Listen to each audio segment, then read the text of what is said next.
Hello students, इस कोविड-19 महामारी के समय में स्कूल शुरू करना सबसे मुश्किल कार्य है। तो क्या करें? सिर्फ घर पर बैठकर ही अपना समय यूँ बर्बाद करें? नहीं, अभी टेक्नोलॉजी के ज़रिए एक जगह जमा न होते हुए भी अपना अभ्यास दूर दूर रहकर भी कर सकते हैं। इसलिए हम यह मीडिया के प्लेटफॉर्म से अपना अभ्यास का आदान प्रदान कर सकते हैं और अपना अभ्यास जीवंत रख सकते हैं।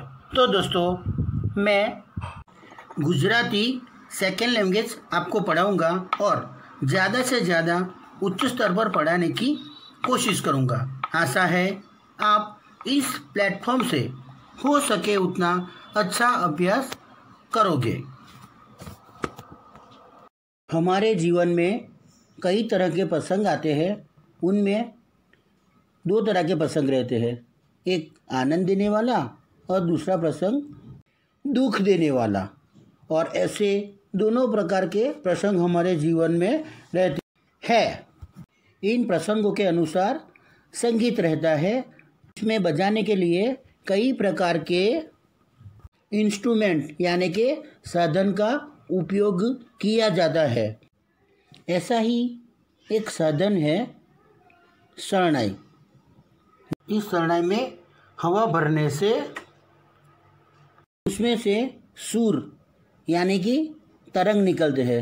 हम उसे आवाज़ भी कहते हैं, सुर भी कहते हैं और तरंग भी कहते हैं, लेकिन हम यहाँ इसे सुर के शब्दों में जानेंगे।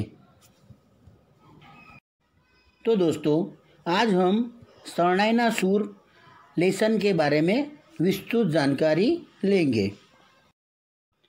लेसन नंबर 2, शरणाईना सुर, जिनके लेखक है श्री चुनीलाल मडिया। आपके सामने ये जो तस्वीर है उन्हीं लेखक श्री चुनीलाल मडिया की है। इनका जन्म राजकोट जिले के धोराजी गांव में हुआ था दिनांक 12/8/1922 को और दिनांक 9 दिसंबर 1968 के दिन इनका स्वर्गवास हुआ। ધોરાજી ગામમાં આવેલું આ ચુનીલાલ મડિયાનું મકાન છે, જેઓ અહીં રહીને જ વાર્તા લખતા, નવલકથા કરતા અને નાટ્યની પણ રચના કરતા હતા। તેઓએ ઘણા બધા સાહિત્યમાં એકાંકી સંગ્રહો, વિમોચનો અને ઘણી જગ્યાએ અનુવાદ ક્ષેત્રે પણ તેમને યોગદાન પૂરું પાડ્યું છે। તેઓને રણજીતરામ સુવર્ણચંદ્રક પણ प्राप्त થયો છે, એટલે તેઓ એવોર્ડ વિજેતા પણ છે। चुनीलाल मडिया ने शरणाईना सुर जो लिखा है उसका साहित्य प्रकार है वार्ता। इसी वार्ता में उन्होंने लग्न प्रसंग का एक आलेखन किया गया है। ये है तो एक लग्न प्रसंग, परंतु एक करुण प्रसंग बन के रह जाता है और एक वृद्ध पुत्री के बारे में सोचते सोचते वह शरणाई बजाता रहता है और 20 साल पहले जो उसकी कन्या की विदाई की गई थी वही विदाई को याद करता है और ये उसका एक सही में करुण प्रसंग बनकर रह जाता है। लेसन नंबर 2, शरणाईना सुर, तेना लेखक श्री चुनीलाल मडियानो આપણે परिचय मेळव्यो, उनके बारे में हमने जाना। और अभी शरणाईना सुर उसमें कौन से पात्र हैं, कौन से उसके कैरेक्टर हैं, उसके बारे में हम थोड़ा जानकारी लेंगे।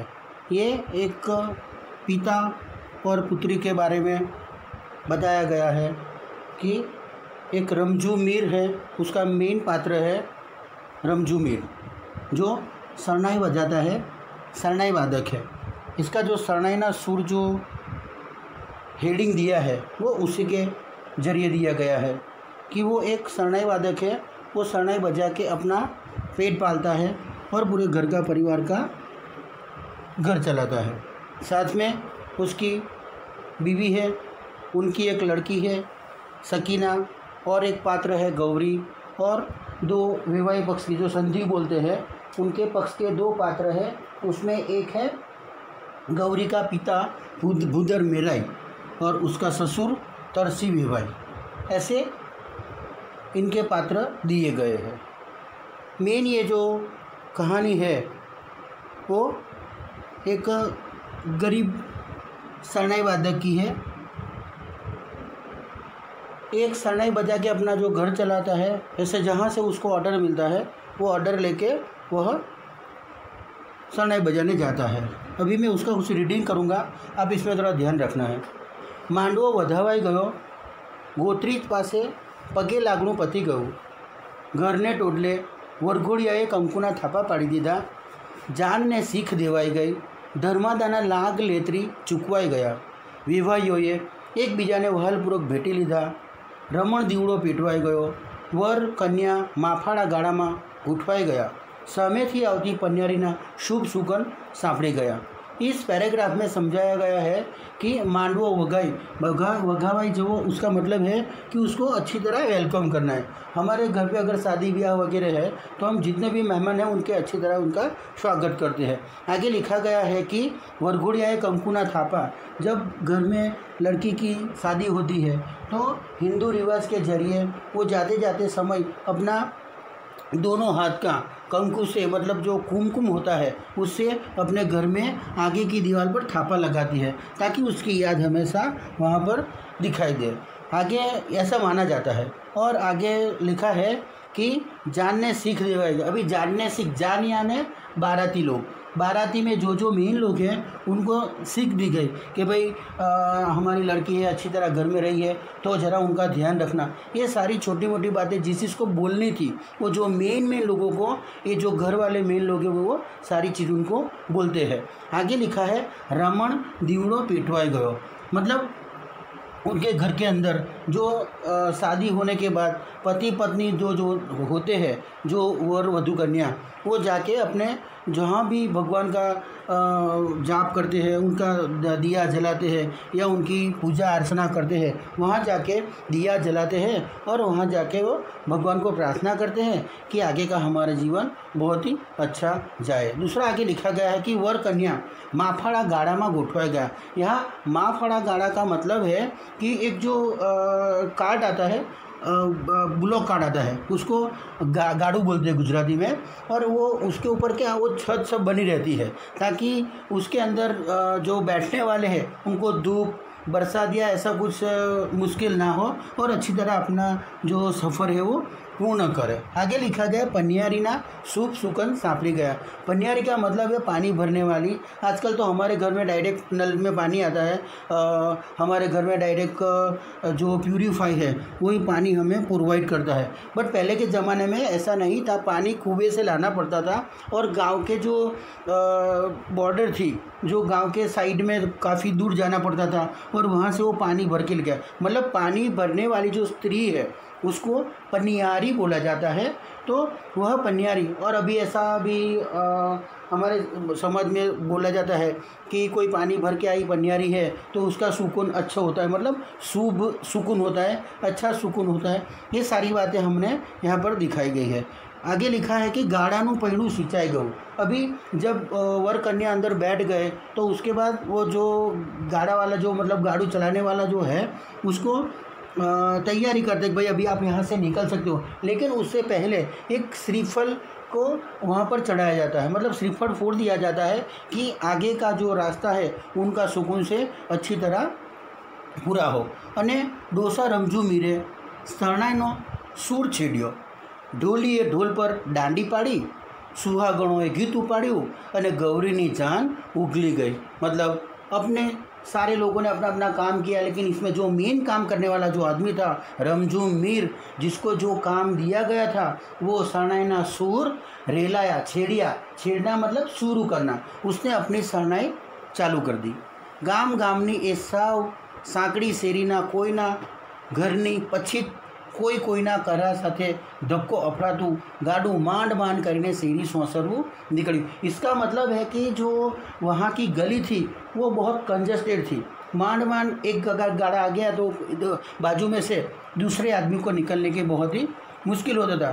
मतलब ऐसे गांव की शेरी थी, वहाँ से वो मान करके वो बाहर आ गया और आजू बाजू में जितने भी, इसमें लिखा गया है शरणाई सांभळीने आजू बाजूना बहेराओ વર રાજાને જોવા એકઠા થઈ ગયા હતા। લાજના લાંબા ઘૂંઘટામાંથી જોઈ શકાય તેટલું ઝીણી નજરે જોઈને તેઓ कहता था। अभी जो गांव के अंदर क्या है, मर्यादा, मतलब मर्यादा तो हर जगह पर रहती है, लेकिन गांव में क्या है कि अगर कोई बड़ा बुजुर्ग वगैरह कहीं सामने अगर आ गया तो उसके लिए वो जो उनका कपड़ा रहता है, जो साड़ी पहनी होती है या उनके ऊपर चुन्नी रहती है, तो अपना मुंह ढक देती है। ये एक रिवाज है, ये मर्यादा रखी जाती है। तो लाज लांबा घूंघटामाथी जोई, मतलब जो लोग दूर भी थे या ऐसा कुछ लाज निकाल के खड़े थे, वो सब ऐसे ही देखने लगे। और इतने में नज़र गई आ भूदर मीराईनो जमाई, सब लोग उसके ऊपर नज़र टिकाए बैठे हैं। अभी हम लोग भी ऐसे नॉर्मली देखें तो कहीं पर भी कहीं बैंड बाजा वगैरह चल रहा है तो भले हम कहीं कुछ अच्छा काम करते हैं तो अभी दौड़ के देखने के लिए चले जाते हैं कि भाई कहाँ ऐसे बारात आई है। तो ऐसा देखने के लिए सब अपना काम छोड़ कर हर जगह पर आके खड़े हो गए। और भूदर मीराई मतलब गौरी का पापा भूदर मीराई, उसका जमाई गौरी का हस्बैंड, उसका हस्बैंड यानी कि उसका पति, वो सब उसको देखने के लिए आगे निकल के देखने लगे। गौरीनो वर हाथ में तलवार लेने के बैठो है, मतलब आजू बाजू वाले लोग ऐसे कुछ ना कुछ बातें करते हैं। तो नाका ऊपर नियम मुजब मेघो डोली दाद लेवा आडो फरीने ऊभो हतो। रमजीए पण श्वास घूटीने शरणाई दबावी। कन्या पक्षनी स्त्रीओए गीत उपाड़્યું। अभी देखो गांव में मतलब कहीं पर भी ऐसा शादी वगैरह होता है तो वहाँ पर लग्न के गीत किए जाते हैं। तो इसमें एक गीत चालू किया, आदस आदस पीपड़ो आदस दादाना खेतर। मतलब उसका मतलब है कि गांव के अंदर हर एक जगह पर ज़्यादा पीपल वगैरह दिया जाता है। थोड़ी थोड़ी टाइम के अंदर पीपल का पेड़ रहता है, वैसे ही थोड़े थोड़े अंतरों में वहाँ पर खेत रहते हैं। बस अब ये कन्या पक्ष की जो स्त्रियाँ थी उन्होंने एक गाना तो छेड़ा था, मतलब ये गीत चालू किया था। अभी उसको बंद करने के लिए तुरंत ही सामने से वर पक्ष यानी कि जो गौरी का हस्बैंड था उसके सामने में जितने भी लोग आए थे उन्होंने अपना गाना शुरू कर दिया।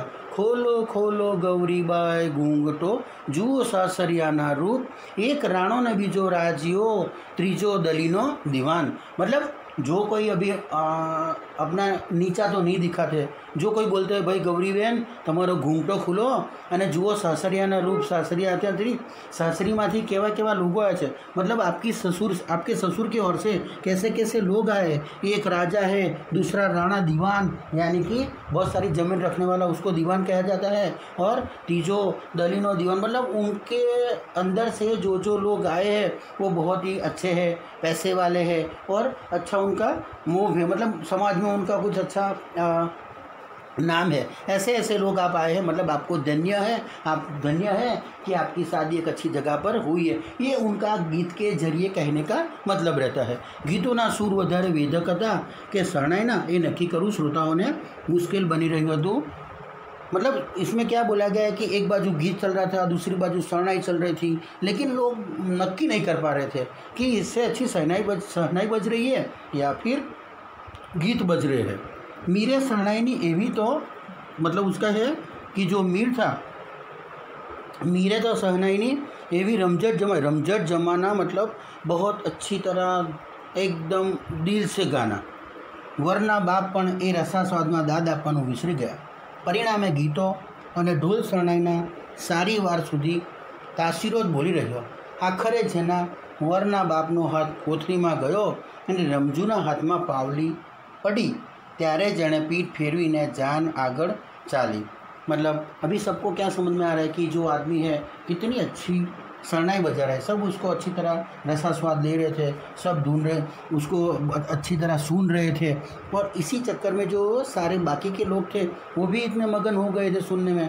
और इसी टाइम वर्नो बाप मतलब जो तरसी विवाई जिसका नाम है वो भी भूल गया कि रमजू को मुझे कुछ देना है, इतनी अच्छी शरणाई बजा रहा है, तो वो कुछ दे नहीं पाया, लेकिन जैसे उसको याद आया उसने देना चालू किया। पावली का मतलब है 25 पैसा। 25 पैसा मतलब पहले, अभी तो हम लोग ये आप करेंसी नहीं देख पाओगे, लेकिन पहले के ज़माने में ऐसी करेंसी थी। और 6 पैसा 6 4 24 होता है, तो उसमें क्या 25 पैसा यानी उसको मिला के 24 पैसा उसको मिला के 25 मतलब पावलू। तो ऐसे उसने जो रमजू को दिया। रमजूनी शरणाईए आखी बजार ने जगाड़ी दीधी हती। कामढा वेपारीओ 1000 काम पड़ता मेलीने ઉઘલતી જાનને અવલોકવા દુકાનોને ઉંમરે આવી ઊભા. આખું સરઘસ અત્યારે જાજવલ્યમાન રંગો વડે શોભાતું હતું. મોખરે રમજુના માથા પર લાલ મઘરાસી ફેંટાના લીરા ઉડતા હતા. મેઘા ઢોલીએ લીલા રંગનું માથા બાંધણું બાંધેલું. જાનૈયાઓએ વિવાહી વેળાઓને તરફથી કંકુના થાપા મારવામાં આવેલા. તેથી તે આખો સમૂહ આ લાલ ભડક અને હીર ઝૂલતા सिंगड़ियों वड़े शंगारेली कंकुना थापा मारवा. એટલે અહીંયા इसमें ऐसा समझाया गया कि रमजू मीर इतना अच्छी तरह बजाना चालू किया कि जो कामठा के व्यापारी, कामठा मतलब जो वहाँ पर जो बेचने वाले रहते हैं ना, वो अलग अलग अपनी जो दुकान होती है, तो दुकान के अंदर से भी सब लोग अपना काम सब छोड़ के वो शरणाई की कौन बजा रहा है, कितनी अच्छी शरणाई बजा रहा है, ये सुनने के लिए वहाँ खड़े हो गए. मतलब अब सोचो कि दुकानदार अपनी कभी दुकान नहीं छोड़ता है, लेकिन आप सोचो कि वो कितनी अच्छी शरणाई बजा रहता होगा कि वो बजाने से उसके सुर इतने अच्छे थे कि सब लोग उसको देखने के लिए हर प्रकार के काम छोड़कर बाजार के अंदर आकर खड़े हो गए. और ये जो छोटी मोटी वहाँ पर जो बाराती थी, बाराती के अंदर कौन कौन लोग थे, क्या क्या उन्होंने पहना था, इसके बारे में समझाया है कि मेघा ढोलिया लीला रंगनो माथा बांधणुं बांधेलू, मतलब ग्रीन कलर का उसका जो पटका वगैरह बोलते हैं वो बांधा था. જાનૈયાઓએ વિવાહીવાળાઓ તરફથી કંકુના થાપા મારવામાં આવેલા. તેથી એ આખો સમૂહ लाल भड़क लागतो હતો. एक दूसरे के ऊपर अबील गुलाल और जो कंकु लगाया था, इसीलिए अभी आपको लगेगा कि क्या रेड कलर की जैसे कोई चद्दर डाल दी हो, इतना अच्छा वहाँ पर दिख रहा था. हीर भरतના ઝૂલને સિંગડીઓ વડે શણગારાયેલા બળદ तो साव जुदा तरी आता था.